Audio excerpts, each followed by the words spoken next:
Hey there, welcome back to MVP Business Podcast, where we showcase leaders who live through their mission, vision, and passion to drive growth, loyalty, and revenue. Today's guest is Melinda Garvey, one of my old friends, and I have admired her for many years, the founder of Austin Woman Magazine and On the Dot, a women's empowerment organization dedicated to uplifting and empowering women.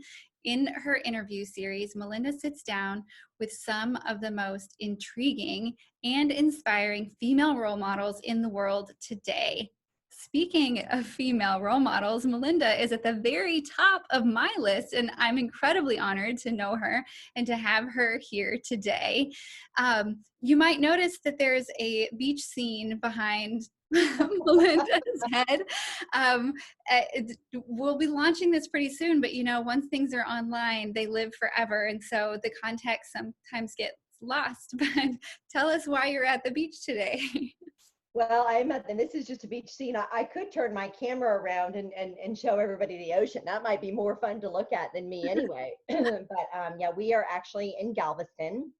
My family has a beach place here, and we had already planned to come here for spring break, which was, I guess, a little over a week ago. My parents came down with us. My parents are 80. So, then we just decided that we would probably stay put here, and really for a couple of reasons. We decided early on, that we wouldn't be going back to Austin when they, postponed going back to school, because I gotta tell you, my son was getting all these texts, like the kids were all still getting together at the park in the neighborhood. And I'm like, no. And I thought, I have a 12-year-old, and how hard it is when you see everybody else. And so having that distance, like staying here rather than being back in Austin and having to be sort of the, the bad guys. And I was still kind of gobsmacked that parents were letting their kid, because I take this very, very seriously, this coronavirus and everything that's happening. But also, I was been on social media like the rest of the world, and seeing pictures of my friends in lines of 200 people waiting to get into HEB. And yesterday, my husband went to the Randalls here in Galveston, and no lines, hardly any people in there, and food. So some of it is just like, okay, we're good. That of course, notwithstanding the fact that, the peace that I get from just hearing and seeing the ocean and being able to walk on the beach. I mean, I can't emphasize enough how, much that has helped my sanity.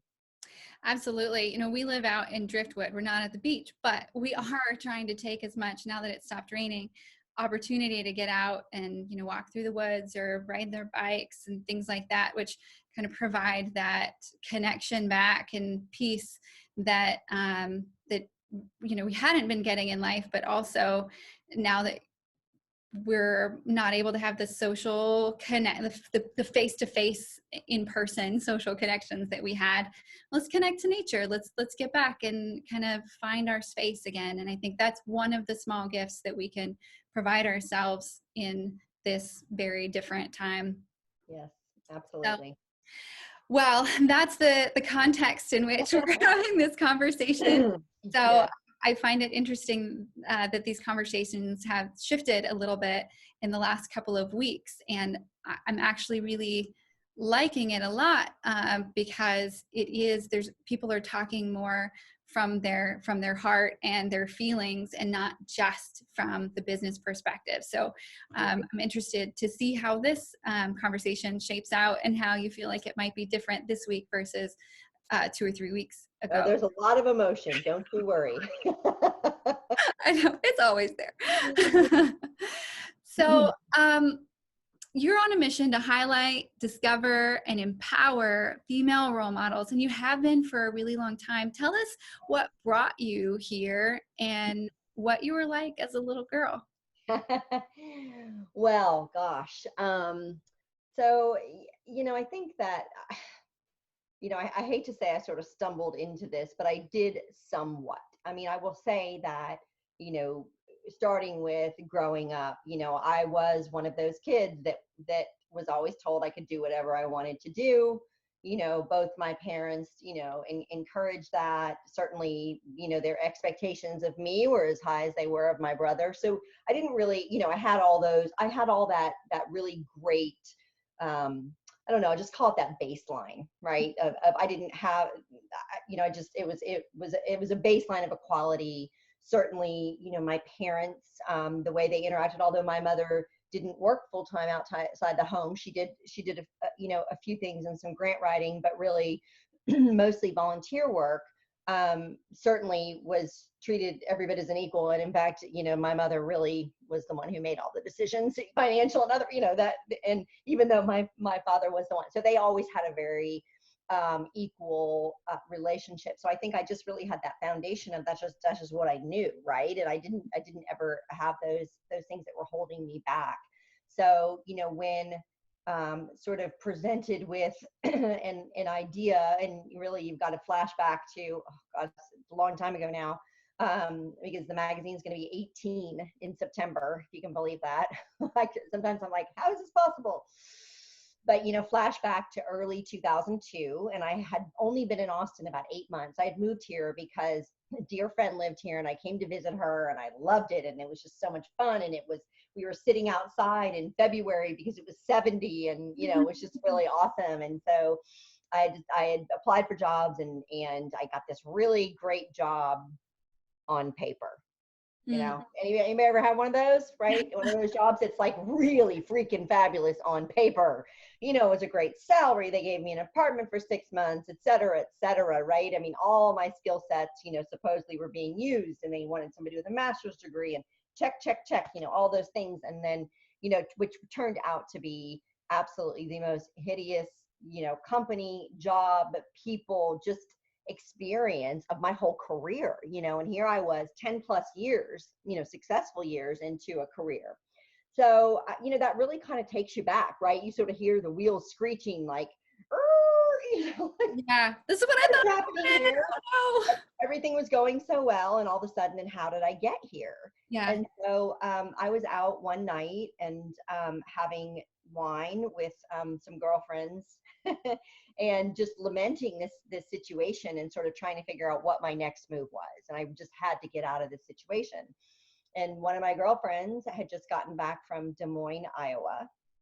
And she says, well, hold on a minute. I just got back from Des Moines, Iowa. And of course, I'm thinking in my head, really, like Des Moines, Iowa? And I'm in the middle of my pity party, but, by all means, tell us about your trip, right? And she said, well, there was this really cool magazine there called Des Moines Woman. And, no one's talking about women in this town. And you got to remember, this is back in early 2002. It was the first tech boom in Austin. So, I mean, everywhere you turn, the Statesman, the Business Journal, it was men. You never read about a woman. I mean, it was just such a rarity. And I guess I hadn't really focused on it like that. But when I just even thought about it for a second, I was like, oh my gosh, she's right. There's no one is talking about women. And I had some daily newspaper and kind of marketing and magazine and ad sale, experience. I had run some divisions of that, and I had that experience. She said, you've done this before. You know publications. You could figure this out. You should do this. You should do this here in Austin. And, I can tell you, I remember like it was yesterday. The hair stood up on the back of my neck, and I knew in that moment, that's what I was supposed to be doing. Mm-hmm. And I really see it as a complete God moment for me, because it was just, I don't know, just knowing came over me. I'm like, yep, that's what I'm supposed to do. Now, I'm not someone, I had never thought about being an entrepreneur. It wasn't like I was trying to figure out an idea. I didn't have any entrepreneurs in my family. I didn't take any entrepreneurship classes because they simply weren't offered, long time ago when I went to college. So none of those other factors were at play at all. It was really just this knowing like, yeah, I'm supposed to do this. And I have a little bit of experience, but I don't know, but I'm going to figure it out. Right. And so, it was just a really strange moment, but it truly, truly happened that fast. And the next day I got up and I started writing a business plan. I always tell people the truth is I took a few Advil because I probably had one too many glasses of wine, and then started writing my business plan. And then 2 weeks later, I left my job And 7 months later, in September of 2002, we launched the first issue of Austin Woman. And it's just been sort of no turning back since then. It's really become, something that I can't say, certainly I always was supportive of women. It's not, but not in any kind of an active way, right? I wasn't, that wasn't like, oh, wow, that makes so much sense because she's been this feminist leader for so long, or she's been doing, I wasn't really in that realm, but it was just something I was instantly passionate about. How could we really tell the stories of these incredible women? And, it has just never stopped growing since that first day, that passion. And I'm still today, through all the ups and downs and all of the challenging times now, which is probably, I would have said probably 2008 was, or even in the startup years, but this is by far, what we're going through with, COVID-19 and the shutdown. And still, we just don't know what's going to happen. And I think that's the hardest thing, is just not being able to see. I can't see the future. I can't plan anything. And here I am, an experienced business person, right? And it's very scary to not be able to do that at this point. But, it doesn't change the fact that, I know, what we're doing is really important, and so much so, that knowing that, a few years ago, I launched a second business with a very, very similar mission. So, yeah, it's On been the Dot, right? Yeah. The podcast where you have those direct conversations. So you've been highlighting and empowering, building communities. I think we haven't really talked about that, which is, I think, a big part of what is going to help you survive this, is the community of empowered women and women who support each other. Really amazing community that you have created, developed, and nurtured for the last 18 years.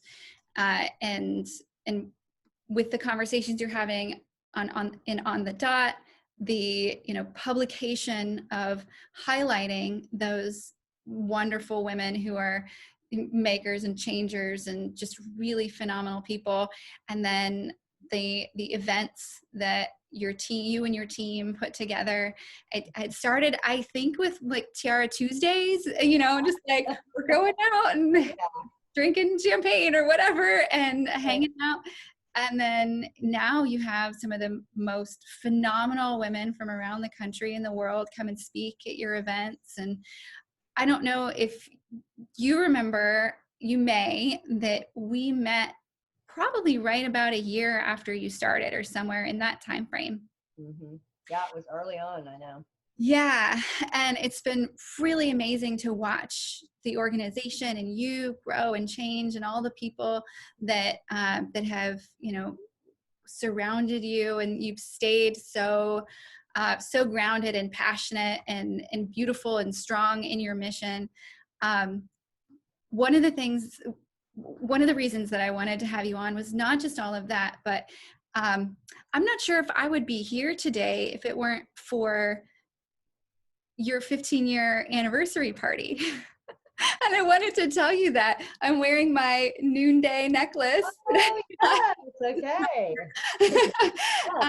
Go Jessica Honegger. Woohoo. Exactly. It was at that event that I heard the quote that balance is happiness is a balance between roots and wings. Happiness is a balance between roots and wings. And it was at that event that I shifted my mindset from I can't and I'm not good enough to I can and I'm all I need to be. And I wanted to tell you that I thank you and your community of women for empowering that mindset and that complete shift, and kind of allowing that path. And I know that I'm not the only one that has been affected by what you have set in motion. So thank you for that. Well, thank you for saying that. And I, it always is really humbling to hear that, but exciting because we do hear it a lot. And I think that it's so important, and it's part of, the reason, for launching on the Dot and what we're doing there, because we really took something that was really just Austin centric and Austin woman. And these are two completely separate companies, but they're sister companies, but took that mission that was so powerful, important, and so many, I mean, gosh, we could see, I can just over the years, I can see the impact, and trying to figure out, how can we do that globally? Because we know that at the core of our mission, and at the core of like just this understanding, it's really so basic in so many ways, and it's, you got to see it to be it. And if you can continuously put up those role models and let them talk to you, and you can see your path through them, I truly believe it's like something hit you that day that was like, okay, wait, and it internalized, and that's what happens. And that's why I'm always telling women, if they're feeling stuck, seek out as many role models as you can, read about women constantly, read about their stories, and that's what we're trying to provide easy access to. Because I promise you that even if you read 100 stories and you just take one little pebble from each of those stories and go, you know what, that resonated, I'm going to take this pebble and I'm going to put that on my path. And then you take another pebble and you put it on your path. You're going to have the most beautiful, robust, curvy, ornate path out there, because you're going to be able to build your own through just these little nuggets. And it's so, so important. And I just want to talk a little bit about sort of the inception of On the Dot, and how and why, because a lot of people think I'm completely nuts. We decided to do that, and really where we are now, which is at a completely different place, because we're actually a software company. So which you may not even know. No. But that's really at the core of our work. So we really, when a few years ago, in 2015, 2016, and we had a woman running for president, and I started looking at all these things that were holding women back, because of course it was starting to come to the forefront. The women's movement was revving up. We're hearing about inequality of pay, and lack of access to capital, and lack of access to continuing education and networks, and all these things that we still are hearing them now, right? I mean, they're big things. And I started just really looking at, because I sort of have lived in my own little bubble, right? I had plenty of fodder for inspiration, through what I was doing with Austin Woman all the time. And of course I would fly different places all over the country, and I would meet incredible women. So I knew there were role models everywhere. I mean, gosh, I meet them all the time. But in addition to all of those things that they talk about that were holding women back, number one, when I read what number one was, you could have knocked me over with a feather, because number one is lack of access to relatable role models. And I was like, you're kidding me. That's the number one thing that's holding women back. And I kind of was like, well, that makes sense, right? Because I knew what I'd been doing, but I'm like, how could that be that people don't have access? I mean, there are incredible women everywhere.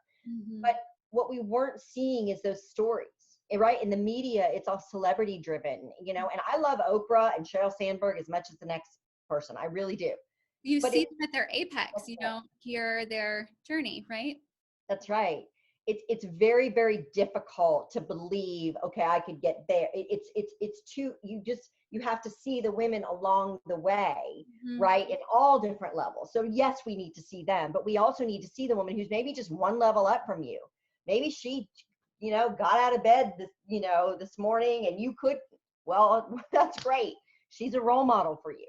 So I just think that understanding that. And when I saw that, I was like, well, that's just stupid. I can fix that. I mean, I really was like that. I mean, that's crazy. And so that's when we really went about and launched, the On the Dot podcast, and really featuring women from all over the globe, and telling their stories, and giving women, again, just access to all kinds of different women in every different industry, every different level really of what we're doing. But then kind of a funny thing happened. I kept trying to solve this problem. And of course, like all businesses, you got to figure out how to make money, right? I mean, this is, and so what I realized is I was like, oh, okay. So that's why the Skim had to raise, I don't know what they've raised now, but at that time it was like $20 million, because just the infrastructure to get eyeballs, right, in today's world where it's so crowded. And I thought, how am I ever going to do that? Like, really, in other words, I know I'm solving the right problem, but if I can't get it in front of enough people, I'm not solving the problem in a big enough way.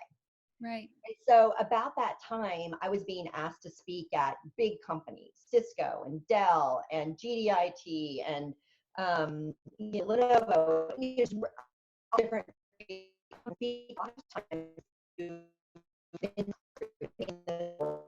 and I didn't. Oh, there. Yeah.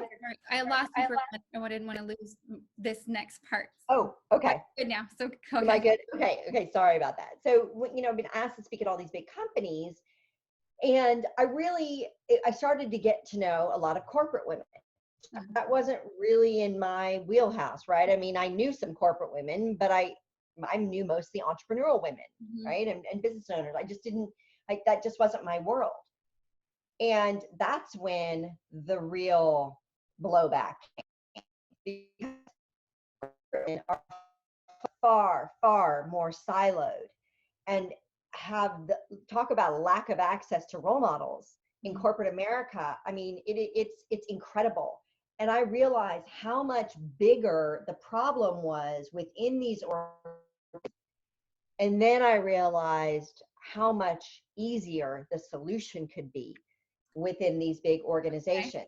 Because what if I could solve a problem for 30,000 women at this big company, right? All in one fell swoop, rather than trying to go one by one on a consumer basis. So when I really started trying to figure out how to do that and backing into what is the problem that I need to be solving, and how could I solve that within an organization, and within large organizations that are, and even medium-sized organizations where remote working is now become the norm, where people travel for a living and often, they're not making that human connection. They're not getting together. Of course, in leadership positions, really lacking. It's hard to find those role models, those leaders that see it to be it. How could we do that? And that's really when we started backing into developing a software platform. And so On the Dot Diversity was born. Really, it's, within the last year, we've been working hard on it. It is now out in the market, and we are going, gangbusters, really talking to a lot of the D&I leaders within, these medium and large organizations about how we can come in and be a virtual platform for their women and other diverse employees to be able to connect and engage, find mentors, make introductions to each other, find those role models that they need in this virtual platform. So it's really been exciting because, of course, I mean, I am the least tech. I mean, I can barely get my email to work. You know what I mean? I'm one of those, right? Yeah. And so, I mean, and I have this amazing, amazing developer who, he just gets me, and I was like, okay, this is when they do this, this is how I want people to feel.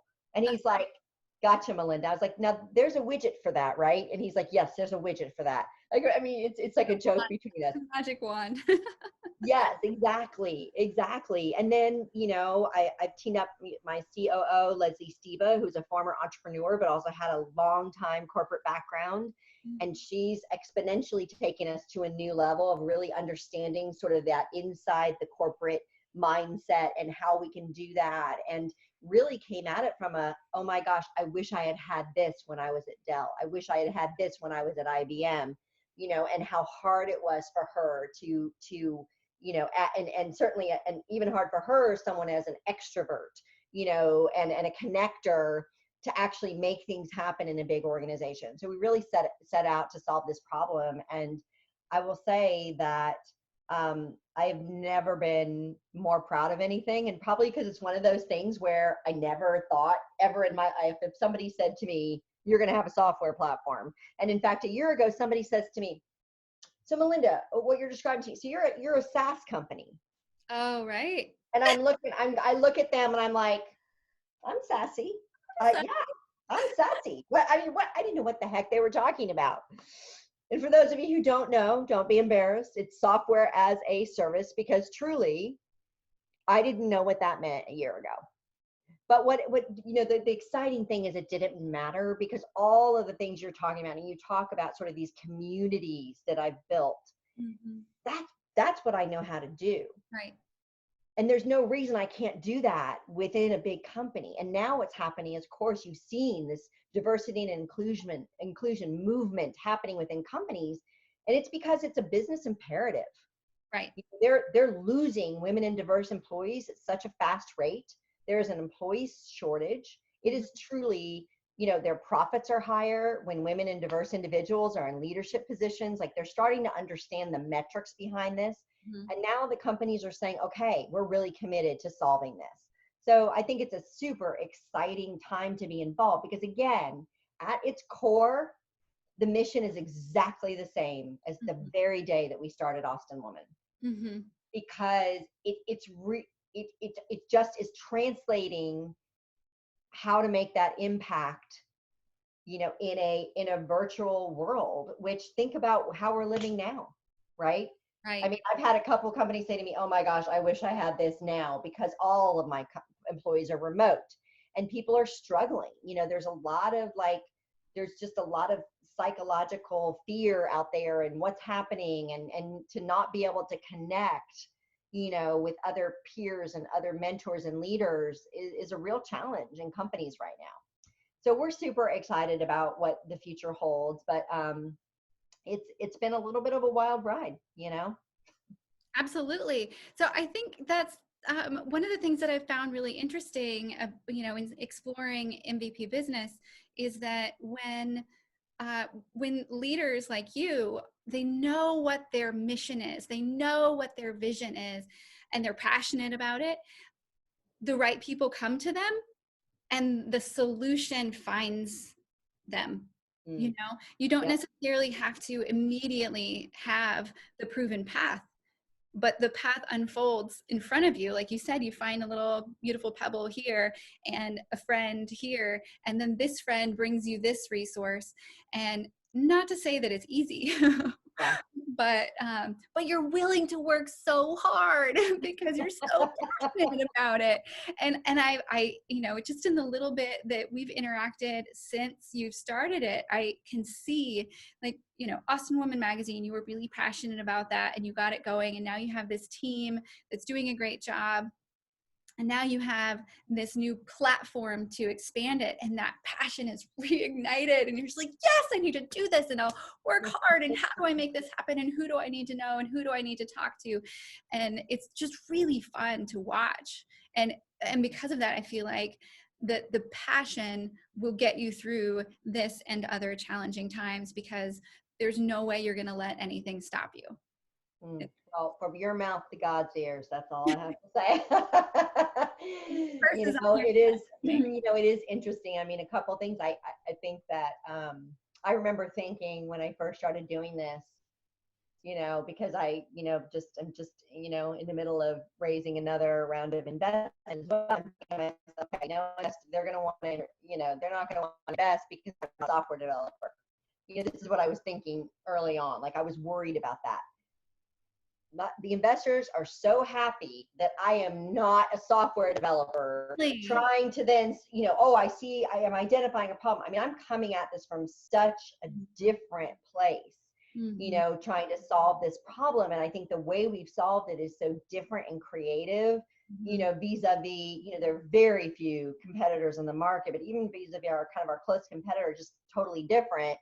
The close competitor was developed by two software guys in Canada. And it's not that it's bad, but it's just very different mentality, coming coming from, the experience that we have come from. And so, that's really been exciting to see, as well. But it's a wild ride. You're still in the middle of the beginning with the software part of it. What have you learned? And I guess there's two different conversations that can happen at this point, but with this whole path, what do you know now that you wish you would have known 5 years ago? Oh gosh. That's a really hard question because it, it's just it's just so hard to know. I mean, I could say, I wish that when we first launched on the Dot, because we launched, as a podcast and a B2C, and, we raised money on that, I could say, I wish that we had launched as this B2B. I wish we had had the platform, but I don't know how we could, it's this learning process. I mean, the pivoting and just the understanding and getting deeper and deeper and deeper into the space. And I think this whole, this diversity and inclusion sort of movement within organizations was also up and coming. So in a way, it sort of creates the perfect storm. So I'm not sure I could say why I mean, believe me, there are a gazillion things every day I wish I would have known. But when you're really talking about the evolution of especially this business, I don't know. I don't know how I could have, because the discovery part of it was, Yeah. if I hadn't gone through this personal discovery of speaking at these organizations, meeting these women, kind of going, oh my God, had somebody just told me these things, I would have gone, really? Companies, they have all these resources. Are you kidding me? The corporate women are fine. I had to experience that, and I think do that discovery, and it's what has created the richness of the product that we now have. So, I don't want to miss those steps, by. I have a similar answer when I think about my journey. One question that does come up though is, what made you decide to ask for and get outside funding, and what was that process like? Oh my, this might be a whole other podcast. Well, really, in order to do something, that had sort of a global implication, this is really more of a go big or go home proposition. And when you're faced with that, unless you have personal deep pockets that you can fund that, that's when, I mean, it was sort of a non-decision. Like, I had to be able to raise money, because the scale that I was looking at, there's just no way. And sure, could I have bootstrapped? And we did for about a year, just kind of like getting our footing on what we wanted to do. But there's no way that we would have even gotten to the point where we discovered that, pivoting to a B2B strategy and developing software was the right strategy if we hadn't had funding to be able to work to get there, and to do the kinds of things we needed to do. So, I think in that way, it was a pretty obvious decision. I will say that, it's raising money is difficult. I think it's difficult, certainly still for a woman. I think it's difficult in Austin, Texas, in some ways, getting better, for sure, but it's not, people say to me all the time, I mean, raising $500,000, or $1 million in Austin is like, raising 10 in the Silicon Valley, same level of, I mean, it's just very different, and so I think that there are some early hurdles, that are just make it a lot of hard work. So, it's one of those things where you just, it's sort of I'll say it's a necessary evil, but I actually don't want to say that, because especially this round, so we're just closing a second round, and the kind of investors that we have attracted this round, we have wonderful people our first round too, but it's a lot of friends and family and people that knew me and supporters. This time we have some strategic people that are absolutely incredible, and that are doing this because they see the vision for this, and they're passionate about it, and they want to actually dive in and help and be on our board and make connections. So it's a little bit different. So those are also really incredible reasons to raise money, because then you have people that are on your team, and success, and they want to right. Everything. They're invested in your success. So, not only is it a financial necessity, but if you get the right investors, it can be something that is absolutely pivotal to the future growth and trajectory of your company. Absolutely. Was Austin Woman Magazine self-funded? Yeah, so Austin Woman is 100% bootstrapped and still is. And you know, I think it's been interesting. It's been wonderful. You know, this ain't no get rich quick scheme. You know, we've done well, and you know, certainly, you know, it's provided a living, etc. It's wonderful, but you know, it's interesting. And I would just kind of like to this is sort of me being, you know, super transparent, and you know, about right now, you know, we're in the midst of this you know, complete lockdown, and of, you know, businesses are closed, and we rely on those businesses to advertise. That is our revenue, our advertising revenue, and revenue from our events. You know, we're supposed to have an event May 21st. You know, we have a new date in June that's going to happen, but it's pivotal to our operations. And I mean, financially pivotal to our operations. You know, this is a small business. You know, I don't want to go so far as to say we live hand to mouth, but I mean, we don't have deep coffers. You know, we're not, if people stop advertising, you know, which a lot of companies are asking to pull or reduce, and I understand, look, I get it too. We don't have any revenue, you know, and I think that there is a little bit of a misnomer. This is a challenge, and we've been talking a lot as a team about this, that we have been in the absolute, you know, blessed position to be sort of the people, be a resource for people when people need help promoting something, or a nonprofit need, we can help with that, and we can push things out. And we've always really felt committed to being very generous, you know, about that, and to do whatever we could to be out there in the community. You know, and we've had a lot of support from a lot of businesses, you know, that have advertised with us, and that's wonderful. But, you know, it's a lot of people, it's interesting the way people are interacting with it. I think they see us as much bigger than we are. And some of it's because we've always had this presence of like, we've been the ones who've supported and leaned in, and, you know, been out there. And I think there's a misconception, I guess, you know, and I just wanted to be transparent about that, because I do think that, you know, we're struggling with how to address that, because it is a little like, okay, what do you say to people? Well, actually, we need your support too. It's an awkward position for us, because we're, like I said, we've been in this glorious position of being able to be the ones who've been out there. So it's a really interesting time. You know, and how to sort of, you know, not be like that, you know, desperate, oh God, but we do need support, and trying to figure out, you know, what businesses can we lean on, you know, that can help support us and get us through this, so that we're still around when we all come out of this. Right. I know. I think that's one thing that people are having to think about.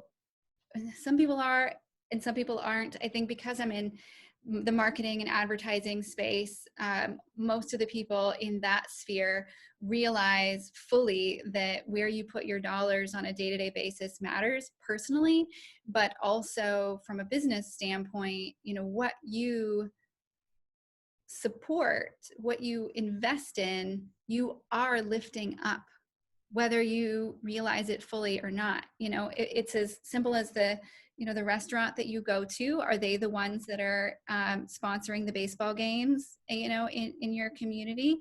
The produce that you buy, is it local, or are you getting it from somewhere else? What are they doing for their employees at this time? Like there was an article out saying that there was a property management company that said, don't pay rent these couple of months, pay your employees. Well, I want to go to those places, Yeah, you know, well, and if exactly you make right. those decisions, you know, you say Austin Woman Magazine has been uplifting women for a decade and a half, and it's changed my life. So instead of advertising in this place over here that doesn't give back to their community, they are, you know, just not that you're not for profit, but purely for profit. Yeah. let's think about where we're putting our dollars and how they are spending their dollars. It's kind of like the corporations that put their money in, back into reinvesting into their shareholders versus their employees versus development. Knowing what the businesses invest in and value, like if they're really coming from their mission and serving through their mission. Especially, we're all pinching pennies.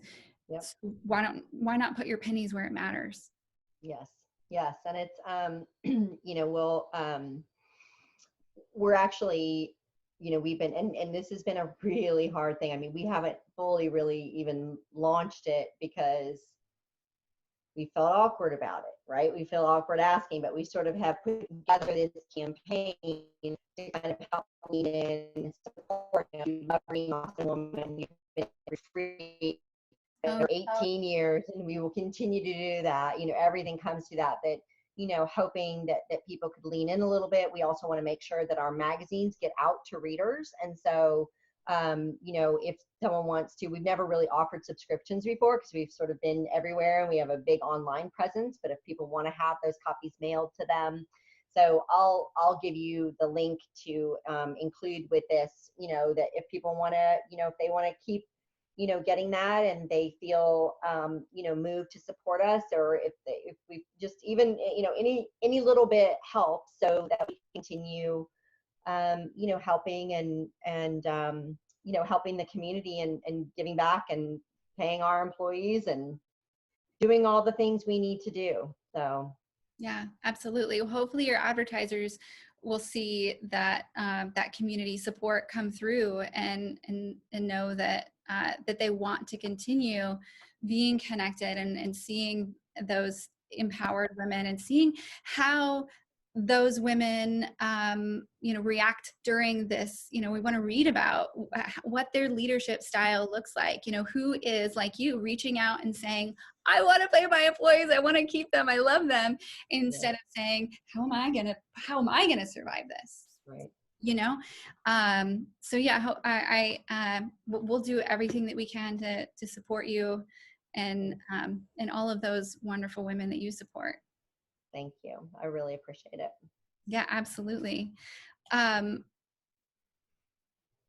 me, we just talked about this, kind of scary moment at the kind of apex of a really big rise for you. And you're in this moment of launching these really great platform to go into corporations. What do you find yourself most grateful for right now at this kind of scary time where you're thinking about all of these troubles? What is it that you find yourself most grateful for? I'm most grateful for the incredible team that I have surrounding me right now. I think that I've never, I think more so now than ever. Certainly our team at Austin Woman is amazing. We have a fairly new publisher, Dawn Weston, who has just, jumped in, and I feel like, she's just been so amazing during this challenge, and, kept her head about her, and is so passionate. And the whole team is so passionate. I mean, Courtney Runn, our associate editor, she's kind of been a one-woman show here for a couple months while we've been looking for a new editor. And she is really, she's done amazing things. Nikki Jones, our creative director, is phenomenal. She's been with us, oh gosh, I think it's going to be almost 7 years coming up here soon. It's 6.5 years. And we're trying to figure out how we get our May cover photo shoot done, and like, are there creative ways, and can she direct it via Zoom? And we're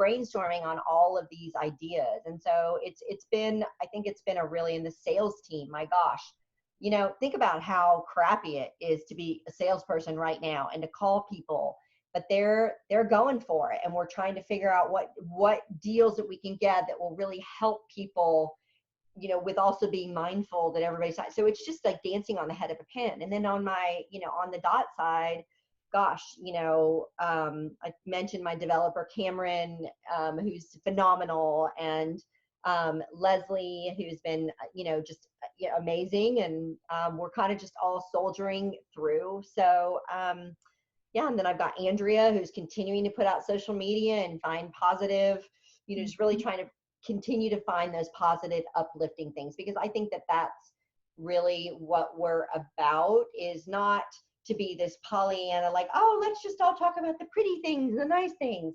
But at times like these, look, you can get your news feed from places. That's not who we are. What we're about is when you start slipping, when you start feeling like I'm not enough, I can't get through this, I don't think I can do this, we're going to show you someone who has. And we're going to show it to you day after day after day. Courtney and Sam, our marketing person, came up with they're doing a daily Instagram show. It's at noon every day, and they're interviewing a different woman and just talking about, what it's like right now, going through this, and what it's like sort of working from home, and what's going on with your business, what's happening, the good, bad, and the ugly, and really talking to people, again, just constantly putting those role models, because that is our job, is to make sure that when you're not feeling it, we can put it out there and you can grab onto something. And I think also knowing that we're all struggling with some level of that. Like I was telling my husband today, it's like, being an entrepreneur in and of itself is pretty, is a roller coaster ride of like pure pride and excitement and like self-doubt and all, everything back and forth. And this time, it's not any different. It's just accelerated. It's like, I caught this, I'm smart. Oh, I have this new idea for how to do this. And then the next day, I'm depressed. Everybody's sick, whatever it may be. And knowing that your community is feeling the same things, but we can, find a place like on the Dot and Austin Woman magazine to come together and see that, yes, we all have strength, and we can work together and give each other strength. So, well, I always describe entrepreneurship as this roller coaster ride. And sometimes it's the kiddie coaster, right? You get you're always going to have little ups and downs, but sometimes they're just little bumps, and they're like these little quick recoveries, and your stomach just gets a little tickle, right? You're kind of like, ooh, and sometimes they're those big, where it's like, shoom, the roller coaster, but you always come back up, right? It's a straight shot down, and you feel like you're in the dumps, and you come back up. And I look at this like, we're on that big roller coaster, but right now it's a real long down. Like your stomach is in and that's what we're in right now. It's a very different feeling, because I think that you sort of know, like as an entrepreneur, okay, I'm in this down, but then you get the up. Like we don't know when the up is coming. And so you just have that feeling that, in your stomach, right now. And so I guess that, if what we can provide and what we continue to do can help just even mimic that up for just a minute, that's super important. And I think I just would encourage everyone, not just women, but women, men, everyone, to reach out and to find those things that do uplift you, just to give it a moment's reprieve. We're not going to be out of this for a while. We have to accept that, but doesn't mean that we can't have some moments in there. I absolutely agree. And that's, I think, this is, like you said, it's the big down, but it's that essence of community and trying to find the bright light that is at the core of what you've always done. So I appreciate that. Thank you very much. Thank you for sharing so much time with me. Is there anything else that you wanted to, or you want to remind people about the program, or a link, or anything you want to talk about? Yes, well, we will definitely have a link on our website, so atxwoman.com. And on our website, the magazine is there. You can turn the pages of the magazine. I would ask that you support our advertisers. you know, if they're open and you can do that. I know Twin Liquors, they were our very first advertiser 18 years ago, and they are still delivering. And goodness knows, we all need little Twin Liquors in our life right now. So support them, and you know, just look at the ads, go click through, go to their websites, think about that new car you're going to buy, you know, from Mazda or Volvo or Audi who are supporting us, you know, because when we come out of this, you know, the furniture from Copenhagen, you know, just fantasize through those ads and think about how you're going to support our community that have been so generous in supporting us. So, you know, I appreciate that. And I hope that you will follow us, you know, on Instagram. We have big following, very interactive following. And like I said, we're doing this live show every day at noon. Interviewing different people, so great you know, fodder for conversation. So everything is at Austin Woman, and you can follow on the dot at on the dot woman. And if you are in the diversity and inclusion space, check us out on the diversity.com. It really tells you all about our platform and what we're doing. Happy to do any kind of demos for our platform as well. So thank you. Thank you. Yeah, absolutely. If you have a corporate, if you're in HR, definitely check out that platform and bring it in. I know that, you know, with all of this negativity and fear in the marketplace, there's going to be a lot of changes in the world, and you definitely not only need the diversity and inclusion, but the empowerment and positivity that comes with the platform that Melinda's created. So this is the best time to invest in it. Yeah. Thank you. Thank you so much. Yeah, well, I you. know I really appreciate it. You're welcome. And I'm sure that we'll be cheersing a glass of red wine in public sometime soon. Sometime, hopefully, you know, put your mindset on June 17th for our Woman's Way Business Awards. We are Where it's going to be? at the JW Marriott. And so, yes, so we're super excited. We've got a new date secured, and we are just going full force ahead that date is going to happen. And we're going to celebrate all these incredible entrepreneurs. The selection committee has all of the applications. We got like 400 applications this year. Nice. You know, we keep growing exponentially every year. It's super exciting. So, yeah, so just put that on your calendar, and tickets will be on sale soon, and you can pre-purchase those tickets. That will also be a great help. Awesome. Thank you so much. Thanks, Steph. Thank you.